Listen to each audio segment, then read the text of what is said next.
नमस्ते, आप सभी का स्वागत है।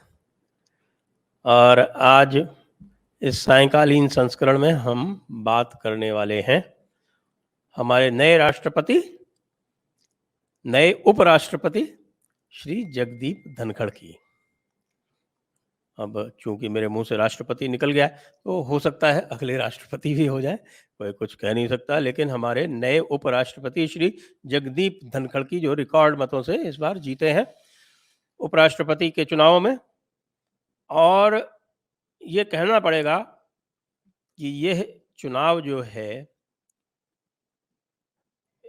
प्रत्याशी का चुनाव एनडीए ने या भारतीय जनता पार्टी ने बहुत ही सोच विचार के किया है, और जिसको मैं कह रहा हूं कि एक तीर से दो निशाने तो आपने कई बार सुने होंगे, लेकिन इस बार बीजेपी ने एक तीर से चार निशाने साध लिए। चार निशाने कैसे साधे मैं अभी आपको समझाता हूं। पहले थोड़ा जगदीप जी के बारे में बात कर लें। जगदीप जी पुराने राजनेता हैं, जनता दल की पृष्ठभूमि रही है, कांग्रेस में भी रहे हैं और बाद में 2002 से भारतीय जनता पार्टी में है। तो भारतीय जनता पार्टी में उनको लगभग 20 वर्ष हो चुके हैं। और एक बात जो बहुत कम लोग जानते होंगे वो ये है कि वो सुप्रीम कोर्ट के सीनियर एडवोकेट हैं, डेजिग्नेटेड।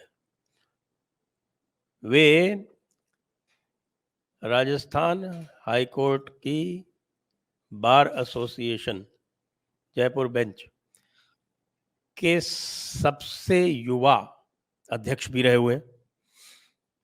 तो आप समझ सकते हैं वो किस प्रकार का उनका अनुभव है। दूसरी बात वो ये कि मैं उनको निजी रूप से जानता हूं, और निजी रूप से जानने के साथ में मैं ये आपको बिल्कुल प्रमाण पत्र दे सकता हूं कि उनके जैसा मृदुभाषी नेता मैंने आज तक नहीं देखा।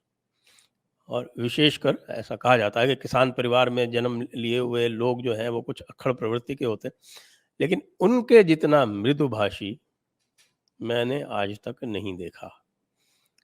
और मैं तो इसलिए भी जानता हूं कि दो बार ऐसा संयोग पड़ा कि वो हमारी जो स्पोर्ट्स की राजनीति होती है उसमें हम आमने सामने थे, लेकिन उसके बाद भी जो उनका जो एक स्नेह मिला मुझको, और जिस प्रकार से उन्होंने मेरे और उनके पाले विरोध में होने के उपरांत भी मेरे परोक्ष में यानी मेरे पीठ पीछे लोगों से मेरी प्रशंसा की, उसने निश्चित रूप से मुझे उनका एक प्रकार से समझिए कि अनन्य प्रशंसक बना दिया।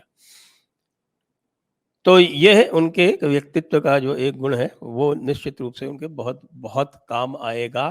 और जो भी और उनके संपर्क में आएंगे राज्यसभा के, चूंकि वो चेयरमैन होंगे तो राज्यसभा में भी जो वहाँ सांसद हैं उनके भी बहुत काम आएगा। लेकिन वो एक चीज समझ लें जो अभी मैं बताने वाला हूँ, जो एक तीर चार निशाने, वो क्या है।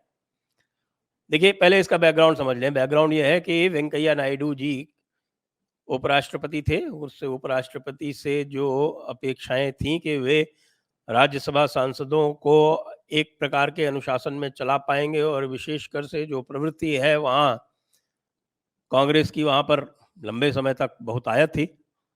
जब वेंकैया नायडू जी उपराष्ट्रपति बने थे तब एक प्रकार से आप समझिए कि कांग्रेस के ही सर्वाधिक सांसद हुआ करते थे राज्यसभा में। तो ये उनसे अपेक्षा थी कि वे उनको नियंत्रण में रखेंगे, क्योंकि कांग्रेस का तो आजकल आप जानते हैं उनका एक ही कार्यक्रम है, वो ये है कि आंख मूंद कर सत्तारूढ़ पार्टी का और आंख मूंद कर प्रधानमंत्री का विरोध करना। आंख मूंद कर कोई भी हो, मतलब कल को यदि प्रधानमंत्री ये कह दें मान लीजिए उनका ये स्टेटमेंट चला जाए कल सवेरे कि सूरज पूर्व से निकलता है, तो मैं आपको गारंटी के साथ कह सकता हूँ कि सुरजेवाला जी प्रेस कॉन्फ्रेंस कह के इस चीज़ का भी खंडन कर देंगे और कह देंगे कि ये जो इन्होंने कहा कि सूर्य पूर्व से निकलता है, ये बिल्कुल गलत है, क्योंकि ऐसा हदीस कहती है कि सूर्य पश्चिम से निकलता है। तो जिस प्रकार का उनका ये एक रुख हमेशा से रहा है 2014 के बाद से, उसको देखते हुए जो अपेक्षाएं थी वेंकैया नायडू जी से, वह पूरी नहीं हुई और फिर वो वेंकैया नायडू जी ने एक अजीब समस्या खड़ी कर दी भारत सरकार के लिए, जब वो कतर के दौरे पर थे और उन्होंने वहां से प्रेशराइज किया कि ये नूपुर शर्मा वाला प्रकरण है, इसको हल करें, क्योंकि इससे उनको वहां पर दौरे में समस्या आ रही थी। यदि उनके पास थोड़ा सा भी जो उनका अनुभव था उसका उपयोग होता और उसका वो उपयोग करते, तो वे निश्चित रूप से अपने होस्ट्स को कह सकते थे कि आपका ये हमारा अंदरूनी मामला है, इसमें आप कोई दखल-अंदाज़ी कृपया ना करें। लेकिन उन्होंने वहाँ से फ़ोन कर कर के हैरान कर दिया प्रधानमंत्री कार्यालय को और विदेश मंत्रालय को, और उसके चलते हुए एक अजीबोगरीब निर्णय लेना पड़ा, जिसका कि जो खामियाजा है और जिसके जो परिणाम हैं, वो देश आज तक भुगत रहा है। तो अब एक तीर चार निशाने क्या हैं? तो इसमें वेंकैया नायडू चाहते थे बहुत बिल्कुल कि उनको दूसरा, पहले तो वो चाहते थे कि उनको राष्ट्रपति बनाया जाए, और उसमें तर्क ये था कि राष्ट्रपति उनको बनाने से दक्षिण भारत का एक प्रतिनिधित्व होगा, और दक्षिण भारत में वैसे भी पैठ बनाने का प्रयास कर रही है भाजपा, तो उससे एक दक्षिण भारत में अच्छा संदेश जाएगा और उससे लाभ होगा राजनीतिक रूप से भारतीय जनता पार्टी को। तो एक ये आर्ग्यूमेंट जो था वो दिया गया था, जो वेंकैया नायडू जी के पक्ष में था, लेकिन उसका जो काउंटर आर्ग्यूमेंट था वो ये था, तो फिर वेंकैया जी क्यों? क्योंकि उससे अधिक इस समय जो आवश्यकता है वो तो संभवतः तमिलनाडु में। तो फिर तमिलनाडु की जो उस समय गवर्नर हैं तेलंगाना की, उनको बना दिया जाए, सौंदरराजन को, मैडम को, उससे अधिक लाभ मिल सकता है। तो फिर वो वाला आर्ग्यूमेंट प्रेसिडेंट के लिए वो चला नहीं, और उसके बाद फिर वो चाहते थे कि उनको दूसरा टर्म मिल जाए, लेकिन इस तरह के उन्होंने जिस तरह का वो देखा, तो ऐसा बताया जाता है कि प्रधानमंत्री को बहुत अधिक पसंद नहीं आया जिस प्रकार से उन्होंने कांग्रेस को एक लॉन्ग रोप दी। फिर और भी बहुत सारे जो प्रत्याशी थे उनके नामों पर विचार होके फिर अंततः यह तय हुआ कि जगदीप जी जो हैं इसके लिए सर्वथा उपयुक्त रहेंगे, क्योंकि उनके बनने से एक साथ 4 कार्य सिद्ध होते हैं, 4। पहला कार्य कि वे यद्यपि अत्यंत मृदुभाषी हैं, लेकिन उनका जो कार्य करने का तरीका है, वह बहुत सख्त है और वे अत्यंत दृढ़ हैं। वो इतने आसानी से लोगों को इतना रूम नहीं देते कि वो उनके ऊपर सवारी कर सकें, जैसे कि वेंकैया नायडू जी अपने ऊपर कांग्रेस को जो सांसद थे राज्यसभा के, उनको अपने ऊपर सवारी कर लिए दिया करते थे। हालाँकि आपने देखा होगा कि पिछले कुछ दिनों में वेंकैया नायडू जी ने भी बड़ी सख्ती दिखाने का प्रयास किया, लेकिन टू लेट, बहुत लेट हो गया उसके लिए।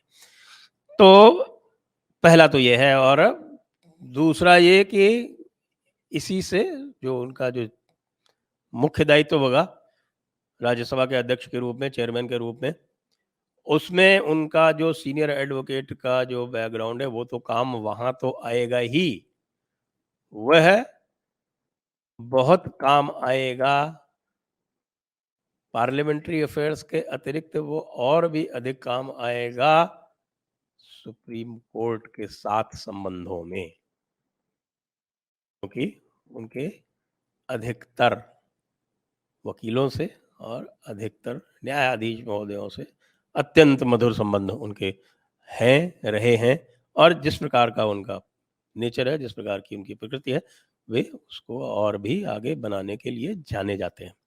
तो ये हो गया 2।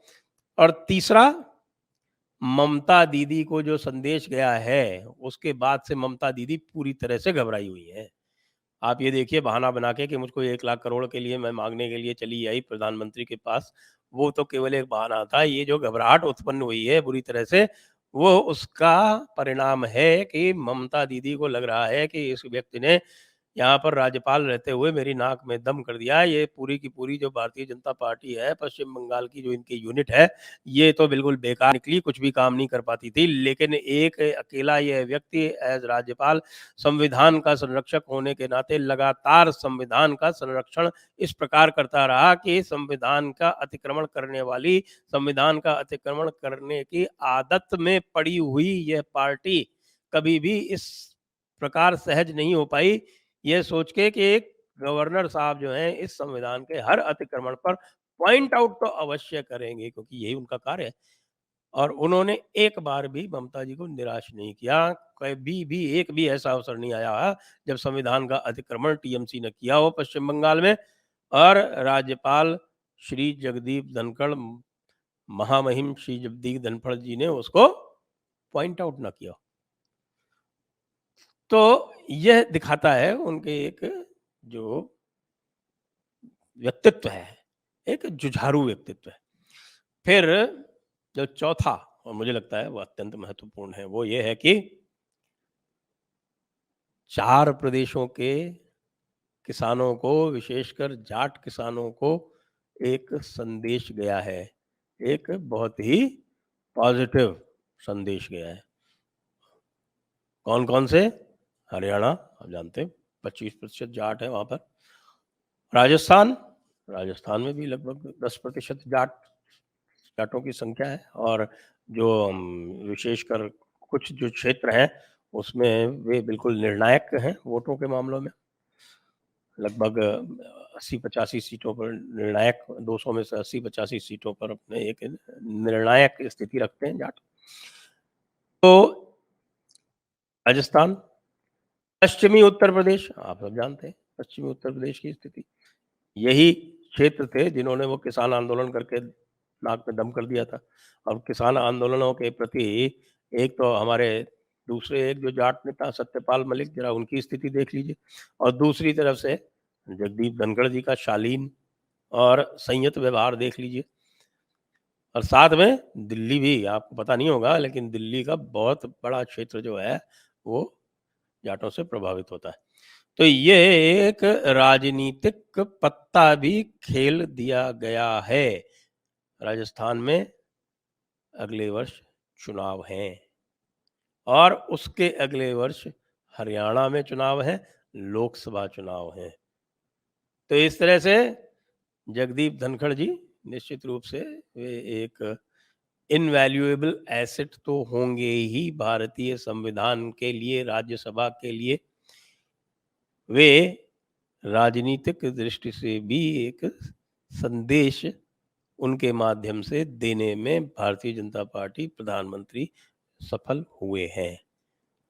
हम स्वागत करते हैं महामहिम श्री जगदीप धनखड़ जी का। वे राजस्थान से हैं, जयपुर से उनका अंतरंग संबंध रहा है और हम यह आशा करते हैं कि वे अपना सफल कार्यकाल उपराष्ट्रपति के रूप में निकालें और उपराष्ट्रपति का पद कई बार राष्ट्रपति पद की सीढ़ी बनाए, तो यह भी यदि हो सके तो सोने में सुहागा। जय हिंद, वंदे मातरम।